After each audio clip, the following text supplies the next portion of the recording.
قرآن کا ایک لفظ جو تجوید کے لحاظ سے بہت خاص ہے مگر اکثر لوگ اسے صحیح انداز میں نہیں پڑھتے، جیسے یہ نشانی چھوٹی یا یعنی یا صغرا جب کسی لفظ کے آخر میں آتی ہے تو اگر ہم وہاں وقف رکنا کریں تو اسے زبان سے ادا نہیں کیا جاتا۔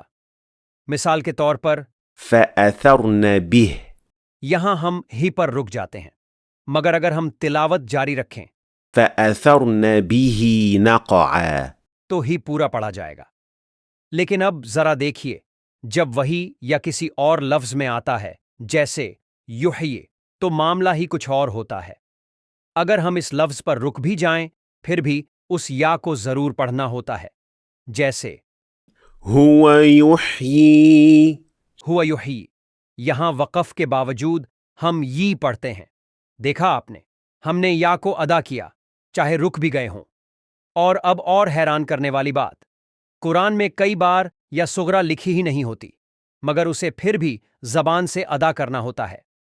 مثال كَذَلِكَ يُحْيِي، وقف کرنے پر یحیی ہی پڑھیں گے، مگر اگر تلاوت کو جاری رکھیں كَذَلِكَ يُحْيِي اللَّهُ الْمَوْتَى، تو یا غائب ہو جاتی ہے، کیونکہ تجوید کا قاعدہ ہے کہ وہ جڑ کر پڑھی جاتی ہے۔